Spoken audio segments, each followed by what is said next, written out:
오늘 함께 나누실 하나님 말씀 마가복음 5장 35절에서 43절까지 말씀입니다. 저와 여러분이 한 절씩 교대로 읽으시겠습니다. 아직 예수께서 말씀하실 때에 회당장의 집에서 사람들이 와서 회당장에게 이르되 당신의 딸이 죽었나이다. 어찌하여 선생을 더 괴롭게 하나이까? 예수께서 그 하는 말을 곁에서 들으시고 회당장에게 이르시되 두려워하지 말고 믿기만 하라 하시고 베드로와 야고보의 형제 요한 외에 아무도 따라옴을 허락하지 아니하시고 회당장의 집에 함께 가사 떠드는 것과 사람들이 울며 심히 통곡함을 보시고 들어가서 그들에게 이르시되 너희가 어찌하여 떠들며 우느냐? 이 아이가 죽은 것이 아니라 잔다 하시니 그들이 비웃더라. 예수께서 그들을 다 내보내신 후에 아이의 부모와 또 자기와 함께한 자들을 데리시고 아이 있는 곳으로 들어가사 그 아이의 손을 잡고 이르시되 달리다 꿈 하시니 번역하면 곧 내가 내게 말하노니 소녀야 일어나라 하심이라. 소녀가 곧 일어나서 걸으니 나이가 12살이라. 사람들이 곧 크게 놀라고 놀라거늘 함께 읽습니다. 예수께서 이 일을 아무에게 말지 못하게 하라고 그들을 많이 경계하시고 이에 소녀에게 먹을 것을 주라 하시니 아멘. 오늘 우리에게 주신 하나님의 말씀입니다. 제가 전에 전투기 조종사, 전투기와 전투기 조종사에 대한 어떤 글을 좀 읽은 적이 있는데 굉장히 인상 깊은 그 글들이 있었어요. 이 전투기가 상승 위로 올라갈 때, 하늘로 쭉 올라갈 때 발의 압력이 제일 많이 받는다고 해요. 그리고 왜냐하면 이렇게 앉아서 타니까, 그죠? 발이 하늘로 솟으니까 발이 그 압력을 제일 많이 받고요. 거꾸로 하강할 때는 이 머리의 압력이 가장 많이 쏠린다고 합니다. 그런데 이 둘 중에요, 하강할 때 이 머리 방향으로 압력이 받는데 이 압력을 양성 가속도라고 말한대요. 양성 가속도. 근데 이게 이 조종사를 괴롭히는 가장 큰 원인이라고 합니다. 최신 전투기 조종사가 이게 빠른 속도로 하강할 때 받는 양성 가속도가 이 단위가 있는데 최고 11에서 12G라고 된대요. 근데 이게 뭐냐면 1G가 지구 중력과 맞먹는데요. 그러니까 전투기가 거꾸로 확 내려올 때 조종사가 얼만큼의 압력을 받냐 하면 지구 12개 정도의 압력을 받는 거예요. 이거 어마어마하죠. 이때 막 가속도가 걸리면 이 관성의 법칙 때문에 피가 다 뒤로 밀리는 거예요. 머리가 앞으로 쏠리고 피가 몰리니까 이 하체로, 이 발 쪽으로 피가 막 몰린다고 합니다. 그런데 이게 갑자기 그렇게 피가 쏠리면 조종사가 순간 정신을 이렇게 잃게 되는 상황이 발생된대요. 이걸 Glock라고 합니다. Glock. 이 Glock이 딱 걸리면 순간 상황 판단을 못하는 거예요. 완전히 마비가 되는 거예요. 생각하는 능력이. 그래서 미 공군의 발표한 통계에 따르면요, 한 해 1.5개 정도, 한 대 반의 전투기가 이 Glock 때문에 추락한다고 이야기를 해요. 그러니까 굉장히 위험한 상황인 거예요. 조종사의 판단 능력을 마비시켜 버리는 거예요. 그런데 사람은요, 무의식적으로 중력을 가지고 중력을 느끼면서 위와 아래를 구별한대요. 무슨 말씀이냐면 이렇게 잘 모르시겠지만 땅이 저희를 끌어당기거든요. 지구가. 아셨어요? 모르셨죠? 땅이 저희를 끌어당겨요. 이 발이 중력을 제일 많이 받잖아요. 하중을. 그러면 우리는 이 발이 닿는 곳이 땅이라고 생각하는 거예요. 아래. 무슨 말씀인지 아시죠? 생각해 보세요. 이 땅을 향해서 전투기가 급 강화할 때 피가 발로 몰리거든요. 중력이 발에 제일 많이 몰리는 거예요. 그러면 우리 몸이 어떻게 생각하냐면 발이 향하는 쪽이 땅이라고 생각한다는 거예요. 무의식적으로. 거꾸로 내려오는데 사실 머리가 향하는 쪽이 땅인데 속도가 너무 빠르고 이 G락이 걸려버리니까 오히려 발 있는 쪽 하늘이 땅이라고 착각해 버린다라는 거예요. 이런 착각 현상을 버티고 현상이라고 한답니다. 완전히 감각이 무너져 버렸어요. 평형 감각이 무너지는 상태예요. 그때 추락사고가 일어납니다. 지금 땅으로 향하고 있는데 조종사들은 하늘로 날아간다고 생각하는 거예요. 그래서 결국은 땅에 이렇게 추락하게 되는 거죠. 그래서 이런 사고를 막기 위해서요, 파일럿들이 계속해서 하는 훈련이 있습니다. 계속해서. 그게 뭐냐 하면 자기가 느끼는 감각, 자기가 느끼는, 지금 몸이 느끼는 감각을 계속 부정하는 훈련을 하는 거예요. 여기가 땅이야, 여기가 아래야라고 우리 몸은 계속 느끼더라도 그걸 계속 부정하는 훈련을 해요. 대신 눈앞에 있는 계기판에 있는 수평 계기를 계속 믿는 훈련을 시킨답니다. 그걸 믿어야 된다라는 거예요. 그래서 우리 몸은, 우리의 뇌는 지금 하늘로 가고 있다고 생각하지만 눈앞에 있는 계기판이 아니야, 이게 지금 땅으로 가고 있어 라고 보이면 감각에 순종하는 것이 아니라 계기판에 순종하는 훈련을 시킨다는 거예요. 그래야 사고를 면할 수 있다라는 겁니다.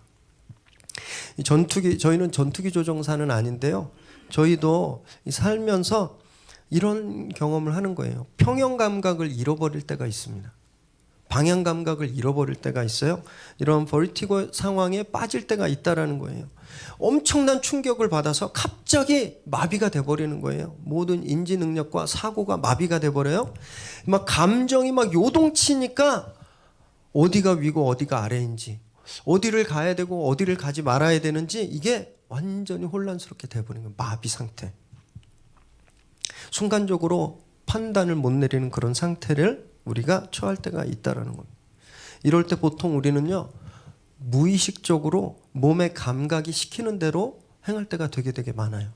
그래서 나중에 꼭 후회하죠. 아, 내가 그때 왜 그랬을까? 그죠? 나중에 후회할 일이 생기는 거거든요. 교정사역을 하시는 분들을 만나서 대화를 하면서 들은 적이 있는데, 교도소 수감에 수감되어 계신 분들이 제일 많이 하는 말이 뭔지 아세요? 그때 딱 3분만 참을 걸. 이 얘기를 그렇게 많이 하신대요. 그때 그 상황에 막 감정이 너무너무 격해지고 상황 판단을 내릴 수 없는 그런 극도의 혼란 상태에 무의식적으로 몸이 원하는 대로, 감각이 원하는 대로 행동하지 않게 할 어떤 계기판이 그들 앞에 있었으면, 그리고 감각을 따르는 것이 아니라 그 계기판을 믿고 잠깐 그 3분 정도라도 기다렸으면 이런 일이 안 생겼을 텐데라는 후회가 그분들에게 있다라는 거예요. 오늘 본문에 그런 분이 한 분 나옵니다. 감정을 버리고 계기판을 믿은 분, 그분이 나오는데 그분이 바로 회당장 야이로입니다. 지난 시간에 저희는요, 믿음에 대해서 함께 나누면서 믿음은 명사가 아니라 동사다, 이것을 함께 살펴보았어요. 존경받는 유대교의 리더십이었던 회당장 야이로가 자기 딸이 죽어가니까 예수님이라면 살릴 수 있겠다 믿음을 가졌어요. 그래서 광장에 나오죠. 사람들 많은 앞에서 예수 앞에 무릎을 꿇었습니다.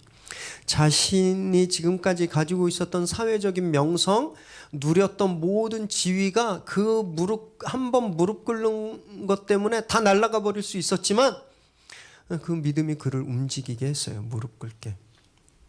그리고 또 이 스토리에 갑자기 끼어든 한 여인이 있었죠. 12년 동안 혈루병 때문에 고생했던 이 여인도 마찬가지였죠. 예수님의 옷자락을 만지기만 해도 내가 살 거다, 내가 나을 거다라는 그 믿음 때문에 그녀는 정말 바위처럼 단단한 이런 율법의 담벼락을 돌파해 버렸습니다. 움직여 버렸어요. 사람들을 해치고 한 걸음 한 걸음 주님께 움직였고 결국 고침받게 되었죠. 주님이 그녀를 사람들 앞에 세우셨어요. 광장 한복판에 사람들 앞에 세우시고 그녀의 입을 통해서 자기에게 무슨 일이 일어났는지 거기에 있는 모든 사람들에게 간증하게 하셨습니다. 거기 수많은 사람들이 있었어요. 그 수많은 사람들이 같은 시간 같은 장소에 있었는데 단 한 사람, 이 믿음으로 움직인 이 여인만 주님께 구원을 선포받았습니다. 믿음은 동사예요. 움직여야 되는 거거든요. 그런데 오늘은요, 저희가 믿음의 또 다른 모습을 함께 살펴볼 겁니다. 그것은 기다림이라는 거예요. 기다림. 이상하다. 동사는 움직이는 거고 기다리는 건 서 있는 건데 이 둘이 반대인데 왜 믿음이 기다린다는 것일까? 이 둘은 반대되는 개념이 아닌 거예요. 움직임의 또 다른 모습이 기다림입니다. 이것을 오늘 저희가 살펴볼 거예요. 35절 말씀 함께 읽습니다. 시작. 아직 예수께서 말씀하실 때에 회당장의 집에서 사람들이 와서 회당장에게 이르되 당신의 딸이 죽었나이다. 어찌하여 선생을 더 괴롭게 하나이까? 그래서 아직 예수께서 말씀하실 때에 아직 무슨 말씀하셨을까요? 주님께서 광장에서 이 혈루증에서 고침받은 여인을 불러 세우시고 그 여인에게 말씀하실 때예요. 어떤 말씀을 하셨는지 지난주 본문을 함께 보면 좋겠는데요. 마가복음 5장 34절 읽습니다. 시작. 예수께서 이르시되 딸아 내 믿음이 너를 구원하였으니 평안히 가라. 내 병에서 놓여 건강할지어다. 이 여인에게 평안해라 라고 말하고 있는 거예요. 평안해라. 제가 한번 생각해 보았어요. 이 여인에게 평안하라고 말씀하실 때 야이로가 그 옆에서 그 말을 듣고 있었거든요. 야이로도 평안했을까? 그런 생각을 한번 해봤습니다. 지금 엄청나게 긴박한 상황이잖아요. 체면이고 뭐고 다 팽개쳐 버릴 만큼 급한 마음에 사람들 가득한 광장에서 예수님 앞에 꿇어 엎드리기까지 한 거예요. 그럼 빨리 집으로 가셔야 되는 거예요. 빨리 가서 자기 딸을 살리셔야 되는 거예요. 그런데 갑자기 웬 여인이 이걸 방해한 거죠. 한눈에 봐도 자기 딸 금지 오겹, 회당장 굉장한 그 저명 인사였기 때문에 아주 곱게 자랐을 거예요. 자기 딸 금지 오겹과 금지 옥엽. 네. 이게 비교할 수 없을 만큼 초라하고 하찮은 여인이 감히 이 행차를 멈추게 한 거예요. 굉장히 불편하지 않았을까요? 자기 지위를 이용해서 그 여인을 쫓아낼 수도 있었어요. 사람들을 시켜서 그 여인을 끌어내고 주님을 재촉할 수도 있었어요. 그런데 성경을 보니까 야이로가 지금 아무것도 안 하고 있는 거예요. 야이로가 한마디도 안 하고 있어요. 그냥 옆에서 이 모든 상황을 지켜보면서 기다리고 있는 거예요. 여러분 어떠실 것 같아요? 아이가 아플 때 여러분 진짜 야이로처럼 기다릴 수 있으세요? 저는 지난번에도 한번 말씀드렸지만 제 둘째 건이가 이렇게 넘어져 가지고 외부에 출혈이 생겨서 이 두개골을 개방 수술을 했잖아요. 그때 진짜 완전 패닉이었습니다. 패닉. 애가 잘못될까봐 막 정신이 없었어요. 애가 막 아파서 토하고 그럴 때 그래서 막 시카고 대학병원 응급실을 데리고 갔는데 거기서 뭐 이렇게 더 급한 환자가 있으니까 기다리려고 하는데 기다릴 수가 없었습니다. 그래서 바로 나와서 다른 병원으로 데리고 갔거든요. 지금 야이로는요, 그때 저보다 훨씬 더 심각한 상황이었어요. 딸이 곧 숨이 끊어질 지경에 있었어요. 진짜 죽기 직전이었거든요. 그런데 주님이 멈춰서서 보잘것없는 여인에게 평안해라, 평안해라 이렇게 말씀하고 계시니까 속이 어떻겠습니까? 그런데도 그는요, 이 장면에 마치 없는 사람처럼 침묵하고 있는 거예요. 심지어 자기 딸이 죽었다는 소식을 듣게 됐어요. 억장이 무너졌겠죠. 저 같으면 제가 한번 감정이입을 해봤는데 저 같으면 막 난리 쳤을 거예요. 예수님은 얼마나 원망스럽겠어요. 예수님이 좀 가지, 이 여자 별로 안 급해 보이는데 내 딸 먼저 살리고 와서 고쳐도 되는데 원망스럽지 않았겠어요? 또 그 여인은 어떨까요? 진짜 나쁜 여자, 너 당신 때문에 내 딸이 죽어서 골든타임을 놓쳤잖아. 그 여인이 얼마나 미웠겠습니까? 저는 저였다면 그렇게 막 원망하고 집으로 빨리 가버렸을 거예요. 그런데 야이로는요, 그 순간에서도 그러지 않았어요. 그냥 그 순간에 있는 거예요. 주님은 더 한술 더 뜨세요. 그 속을 마치 모르시는 것처럼 야이로에게 두려워 말고 믿기만 해라 이렇게 말씀하십니다. 36절 읽겠습니다. 시작. 예수께서 그 하는 말을 곁에서 들으시고 회당장에게 이르시되 두려워하지 말고 믿기만 하라 하시고, 아니 지금 사랑하는 딸이 죽었어요. 심장이 끊어지는 아픔일 텐데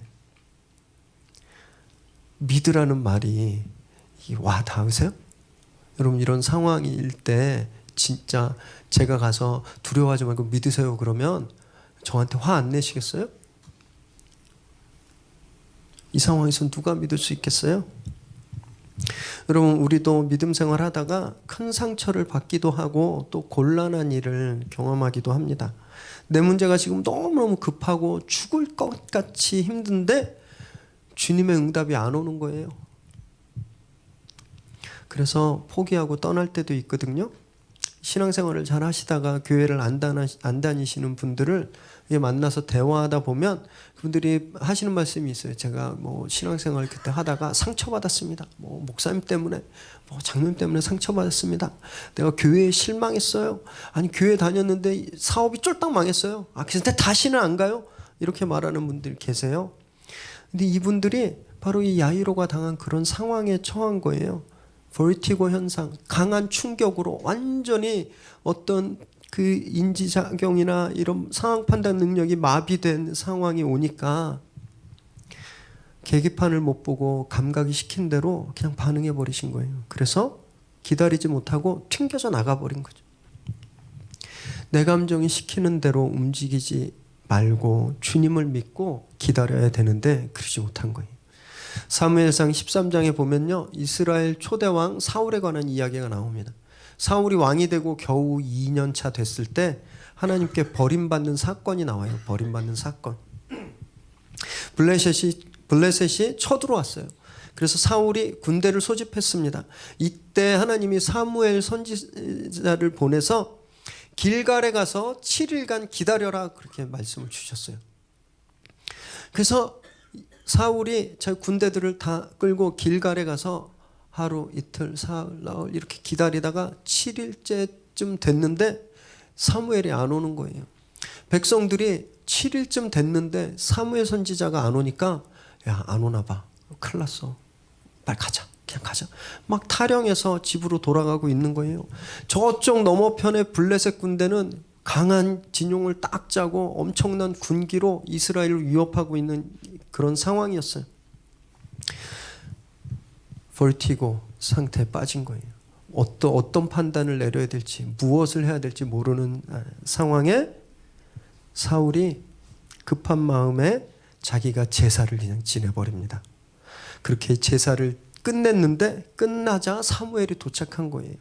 그 제사 지낼 그 시간만 참았으면 되는데 참지 못하고 반응한 거죠. 사무엘이 그것을 보고서 하나님의 명령을 지키지 않은 사울에게 대해서 이런 책망의 말씀을 주는데 사무엘상 13장 13절 14절 시작. 사무엘이 사울에게 이르되 왕이 망령되이 행하였도다. 왕이 왕의 하나님 여호와께서 왕에게 내리신 명령을 지키지 아니하였도다. 그리하였더라면 여호와께서 이스라엘 위에 왕의 나라를 영원히 세우셨을 것이거늘 지금은 왕의 나라가 길지 못할 것이라. 여호와께서 왕에게 명령하신 바를 왕이 지키지 아니하였으므로 여호와께서 그의 마음에 맞는 사람을 구하여 여호와께서 그를 그의 백성의 지도자로 삼으셨느니라 하고. 너무너무 안타깝죠. 자신의 판단과 느낌이 아니라 7일간 기다려라고 하셨던 그 하나님의 말씀, 그걸 계기판 삼아서 믿고 조금 더 기다렸다면 사울 왕조는 영원했을 겁니다. 아마 어쩌면 이 말씀에 따르면 메시아가 사울의 후손에서 나왔을 수도 있는, 그것을 다 망쳐버린 거예요. 그 말씀을 믿지 않고 기다리지 않으니까 하나님께 버림받게 된 겁니다. 여러분 진짜 조심하셔야 돼요. 당황스러운 상황, 엄청난 위기, 막 충격, 패닉 속에서 우리의 영적인 평행 감각이 마비가 될 때가 있거든요.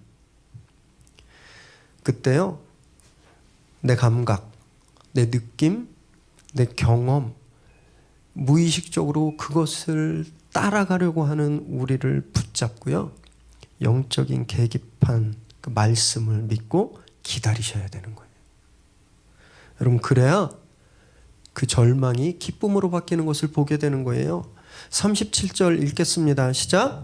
베드로와 야고보의 형제 요한 외에 아무도 따라옴을 허락하지 아니하시고, 주님이 이제 그 자리에 있던 군중들과 다른 제자들은 그곳에 남아있게 하셨어요. 그리고 베드로와 야고보, 요한만 데리고 이제 야이로의 집으로 가시는 거예요.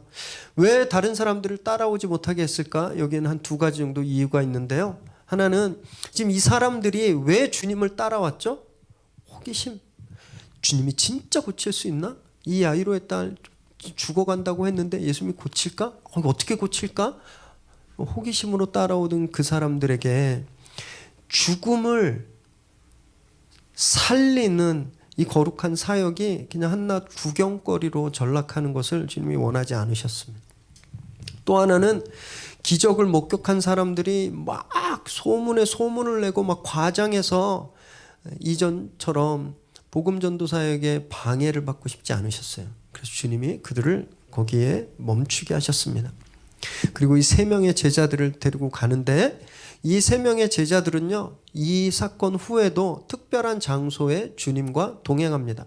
9장에서 변화산에 올라가실 때도 동행하셨고, 14장에 잡히시기 전날 밤 겟세마나에 가서 기도하실 때도 이 세 제자를 데리고 가셨어요.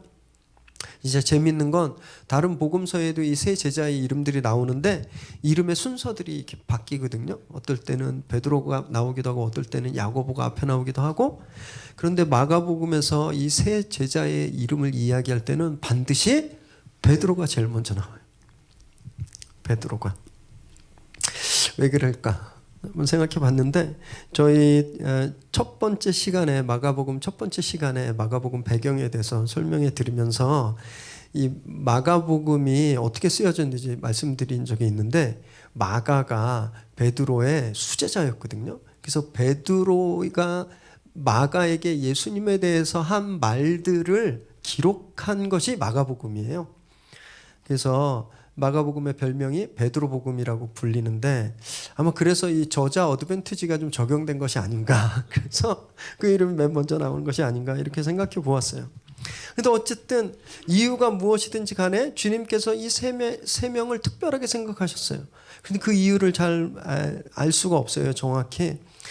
그렇지만 이 세 명이 후에, 이 세 분의 제자들이 후에 어떤 사역을 감당하게 되었는지를 보면 왜 주님이 이 세 명을 특별하게 생각하셨는지 좀 엿볼 수 있지 않을까 생각합니다. 베드로는 잘 아시다시피 교회의 머리가, 이 교회 반석이 되잖아요. 주님 베드로 위에 교회를 세우신다 그랬고, 베드로가 진짜 교회를, 초대교회의 토대가 되는 사람이 됩니다. 야고보는요, 사도들 중에서 가장 먼저 순교했어요. 가장 먼저. 교인들 중에 교회사에서 제일 먼저 순교한 분은 스데반 집사님. 사도행전 7장에 스데반 집사님 순교하지만 12사도들 중에 제일 먼저 순교한 분은 사도행전 12장에 야고보 사도예요. 그리고 요한은 어땠죠? 사도 요한은요, 예수님의 어머니를 부양하는 임무를 맡았어요. 그리고 나중에 유배지 반모섬에서 다시 오실 예수님을 예언하는 계시록을 쓰게 되잖아요. 이 세 분이 교회에 엄청난 그 역할들을 감당하시게 되는 거예요. 그래서 아마 주님께서 이걸 미리 아시고 다른 제자들보다 더 특별하게 훈련시키시려고 특별한 장소에 이 세 명의 제자들을 불러가셨다, 이렇게 이해하시면 좋을 것 같아요. 그래서 그들과 함께 야이로의 집에 도착했는데 완전 초상집인 거예요. 38절 39절 읽습니다. 시작. 회당장의 집에 함께 가사 떠드는 것과 사람들이 울며 심히 통곡함을 보시고 들어가서 그들에게 이르시되 너희가 어찌하여 떠들며 우느냐, 이 아이가 죽은 것이 아니라 잔다 하시니. 야이로는 지역의 유지였어요. 그래서 많은 사람들이 몰려와서 곡을 하고 있는 겁니다. 또 당시 유대에는요, 초상집에 가서 전문적으로 돈을 받고 울어주는 사람들이 있어요. 곡하는 사람들이. 이 사람들이 다 몰려와서 막 큰 울음소리를 내고 장례를 지금 준비하는 거예요. 그런데 주님께서 그들을 보시고 그들의 울음소리를 소음으로 치부해 버리십니다. 시끄럽다. 지금 아이가 죽은 것이 아니라 자고 있다 이렇게 말씀하시는 거예요. 주님은요 요한복음 11장 11절에 나사로가 죽었다는 소식을 들으셨을 때도 똑같은 말씀하셨어요. 우리 친구 나사로가 잠들었다. 내가 가서 깨워야 되겠다 이렇게 말씀하셨거든요. 죽음을 잠자는 것으로 보고 계신다라는 거예요. 여러분 자는 사람을 깨우는 건 그렇게 어렵지 않죠. 자는 사람을 깨우는 건 어렵지 않아요. 물론 이제 지금 겨울방학이라 엄마들은 집에서 자는 아이들 깨우는 게 꼭 쉽지만은 않습니다.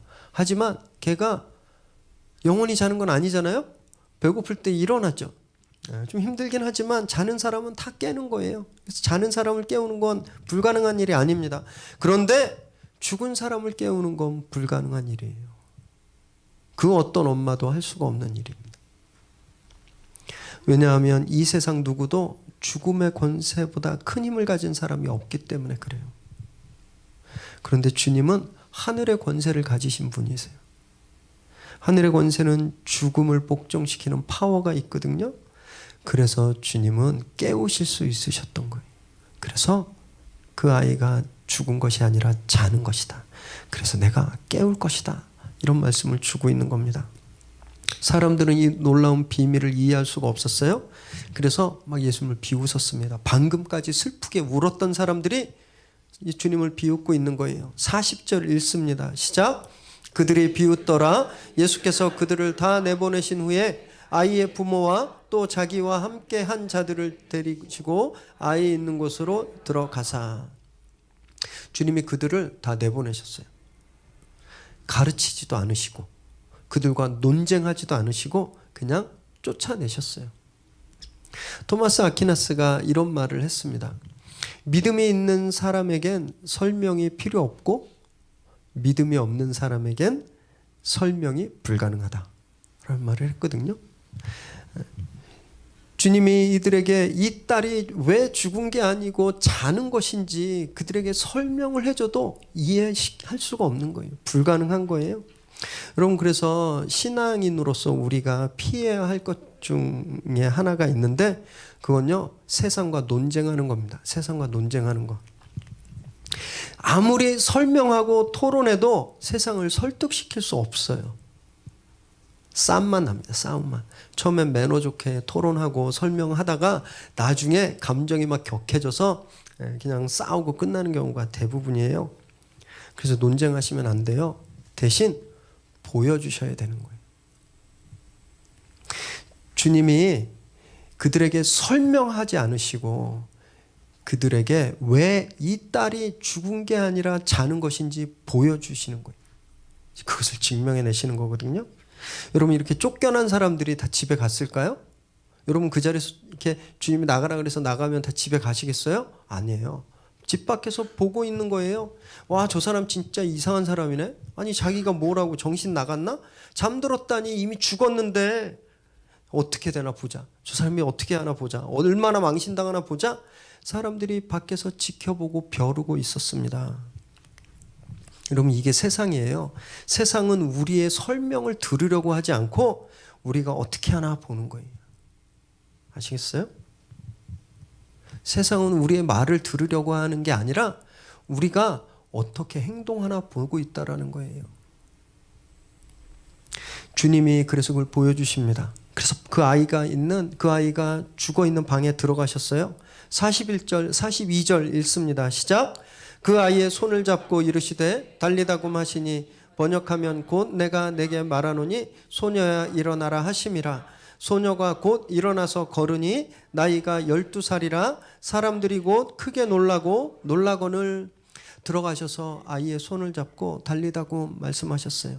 이 달리다굼은 아람어거든요. 원래 아람어 발음은 탈리타쿰이라는 말이에요. 이게 굉장히 어감이 투박하시죠. 그래서 혼내는 말 갖고 그러시죠. 정반대예요. 당시 엄마들이 아이들을 깨울 때 사랑이 가득 담긴 마음으로 얘야 이제 일어나야지. 엄마들 집에서 일어나 이거 말고 사랑이 가득 담긴 마음으로 아이들 깨울 때 했던 그런 말이 달리다굼이에요. 지금은 우리 제 아이들 산이 건이가 좀 흉측하게 애들이 좀 자랐지만 얘는 어렸을 때는 얼마나 기뻤는지 몰라요. 막 자고 있을 때 아침에 이렇게 햇빛이 이렇게 들어올 때 여기 볼에 막 솜털이 확 나고 이렇게 자면 얼굴이 약간 이렇게 부은 것 같잖아요. 얼마나 예쁜지 몰라요. 그럼 그걸 보면 너무 이뻐가지고 막 괴롭히고 싶고 막 이렇게 깨물어주고 싶고 막 얼른 일어나 이게 달리다굼이에요. 아이를 너무너무 이뻐하고 사랑하는 마음으로 일어나야지, 해 떴어 일어나야지, 이 말씀이 달리다굼이라는 거예요.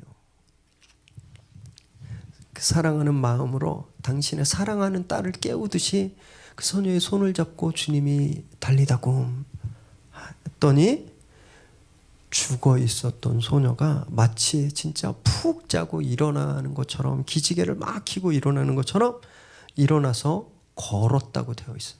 여러분, 여기서 걸었다는 건 그냥 뚜벅뚜벅 걸었다라는 게 아니라 사슴이 가벼운 걸음걸이로 에너지 넘치는 그 상큼하게 이렇게 깡총깡총 뛰는 듯한 그런 걸음걸이가 바로 여기서 걸었다라는 말이에요. 주님이 보여주셨죠. 이 소녀가 죽은 게 아니라 자고 있었다라는 걸 보여주신 거예요. 그 말씀을 증명하시니까 사람들이 크게 놀라고 놀랍다. 이 크게 놀라고 놀랍다, 이 원어적인 표현을 보면요, 정신이 싹 나가버렸다는 거예요. 완전히 혼이 빠져버렸다는 거예요. 이 사람들이 지금 밖에서 비웃으면서 무슨 일이 일어날까, 저 사람 분명히 망신당하겠지, 그렇게 생각하고 있었는데 죽어 있었던 소녀가 사슴처럼 마당을 나오니 사람들이 경악한 거예요. 여러분, 세상은 우리의 말로 놀라지 않아요. 우리가 예수 믿으세요, 사랑하세요, 겸손하세요, 용서하세요, 세상은요 꼼짝도 하지 않아요. 그냥 비웃고 조롱할 뿐입니다. 설명이 아니라 보여줄 때 세상이 경악하는 거예요. 교회 열심히 다니세요, 노방전도 나가서 매일매일 예수 믿으세요, 미래 새로운 교회 오세요, 이렇게 말해도 우리가 그것을 증명하지 않으면, 왜 교회 다니면 평안한지 우리 삶으로 그것을 보여주지 않으면, 왜 교회 다니면 하나님의 축복을 받는지 그것을 보여주지 않으면, 이 미래 새로운 교회 다니는 것이 얼마나 좋은 것인지 우리가 삶으로 보여주지 않으면 세상은 조롱할 뿐이라는 거예요. 여러분, 세상을 놀래키십시오. 보여주세요. 주님 안에 있는 것이 얼마나 기쁘고 행복한지 그것을 삶으로 보여주시기 바랍니다. 어떻게 보여주시는지 알아요? 그것을 어떻게 증명하는지 아세요? 바로 오늘 본문에 나오는 야이로 같이 하셔야 되는 거예요. 폭풍 같은 순간들이죠. 그때도 기다리는 거예요. 믿음을 기다리고 믿고 기다릴 때 그것을 증명하는 겁니다. 여러분, 23절부터 43절까지 무려 20절가량 야이로가 주님께 내 딸을 살려주세요 말하고 지금까지 야이로는 단 한마디도 하지 않아요. 아무 소리도 없어요. 이 사람 마치 여기 없는 사람처럼. 딸이 죽었다는 소식을 들었을 때도, 사람들이 통곡할 때도, 그리고 딸이 죽어 있는 방에 들어가서 그 죽은 딸을 보았을 때도 야이로는 아무 소리도 안 했어요. 기다리는 거예요. 여러분, 이게 쉬운 일 같으세요? 기다리는 게 아무것도 안 하는 것 같으세요? 그냥 기다리는 건 멍하니 그냥 있는 그런 거라고 생각하세요? 천만에요. 여러분, 야이로가 그때 어떤 심정이었겠어요? 그가 예수님과 동행하며 예수님이 하실 일을 기다리면서 그의 마음이 어땠겠습니까? 이 안에 전쟁이었을 거예요. 지금 빨리 주님이 우리 집 가야 되는데 주님이 여기서 저 여인과 막 대화하고 있는 거예요. 이 마음속에 막 싸움이 일어나는 거예요. 사람들이 와서 당신 딸이 죽었다라고 이야기할 때 이 마음에 싸움이 일어나는 거예요. 자기의 감정과 자기의 감각과 엄청난 싸움이 이 안에서 이루어지는 거거든요. 여러분, 정중동이란 말 있죠? 가만히 있는 것 같지만 엄청난 내면의 움직임이 있는 거예요. 혹시 이런 거 보셨어요? 이렇게 막 진동하는 추, 이렇게 진동하는 추가 우리 시각보다 빨리 움직이면 안 움직이는 것처럼 보일 때가 있거든요. 여러분 지금 야이로가 그런 상태인 거예요.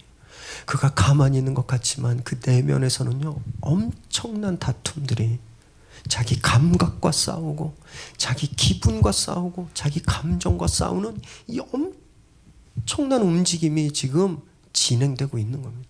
여러분 그것이 기다림이라는 거예요. 그냥 게으름으로 아무것도 안 하는 것이 아니라 이 안에서 내가 믿고 있고 내가 기준 삼고 있고 내가 끌려가고 싶은 것을, 그것을 대항하면서 그것을 쳐내면서 계속 예수님이라고 하는 계기판에 내 시선을 맞추고 그것을 계속 집중하는 것, 여러분 이것이 기다림입니다. 여러분 그럴 때 증명되는 거예요. 얼마나 기뻤을까요? 그가 그렇게 기다린 끝에 마침내 예수님이 자기 딸을 살리셨을 때 여러분 그때 어땠을 것 같아요? 자기가 죽었다 살아난 것보다 훨씬 더 기뻤을 겁니다. 믿음의 기다림은 그런 기쁨이 반드시 오게 되는 거예요. 그래서 믿음은요 동사고 믿음은 기다리는 거예요. 이 둘은 다르지 않아요. 이 둘은 반대되는 게 아니에요. 왜 그런지 아세요? 여러분 그 42절에 이 소녀의 나이가 몇 살이라고 되어 있어요? 혈루증 걸린 여인이 몇 년 아팠어요?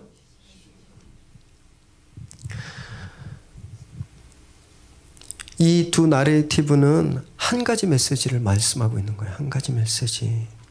12년 동안 혈루병은요 우리 인간이 아무리 노력해도 벗어날 수 없는 저주 같은 그런 문제들 있잖아요. 그 문제가 오직 주님 앞에 나와서 믿음으로 그분의 행하실 일을 기다릴 때 완전히 해결된다. 이것을 우리에게 가르쳐주고 계시는 거예요. 사랑하는 여러분, 올 한 해 진짜 막 벗어나고 싶어서 몸부림치고 울고 기도했던 문제들, 혹시 아직 해결되지 않은 문제들이 있으세요? 그래서 막 원망과 불평이 이 안에서 지금 막 차오르고 계신 분 안 계시나요? 아니면 어쩜 그 한계점에 이제 도달해가지고 우리의 판단력이 마비되는 영적 버티고 상태에 지금 계신 분이 있으세요? 여러분 그때 여러분의 감각과 감정 신뢰하지 마시고 여러분의 시선을요 계기판으로 옮기세요. 말씀으로 옮기십시오. 이것은 엄청난 싸움이에요. 내 존재와 내가 싸우는 거예요. 나를 이루고 있었던 모든 경험과 싸우는 거예요. 여러분 이 격렬한 움직임, 우리가 그것을 극복하고 주님께 우리의 시선을 둘 때 여러분 그때 보게 되는 거예요. 그것이 기다림입니다. 에머슨이라는 시인이 이런 말을 했어요. 슬픔은 우리를 뒤를 돌아보게 하고 근심은 우리를 주위를 돌아보게 한다. 하지만 믿음은 우리를 위를 보게 한다라고 말했습니다. 2019년이 이제 곧 시작되는데요. 여러분 새해에는 우리가 시선을 하늘로 두는 그런 한 해가 되시기를 정말 바랍니다.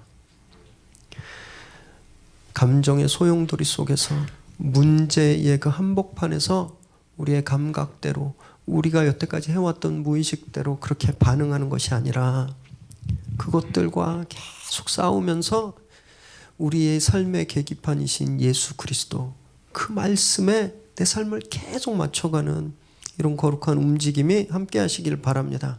그래서 그 믿음의 기다림으로 문제와 상황을 마침내 돌파해내는 저와 여러분 되시기를 주님의 이름으로 축원합니다. 기도하겠습니다.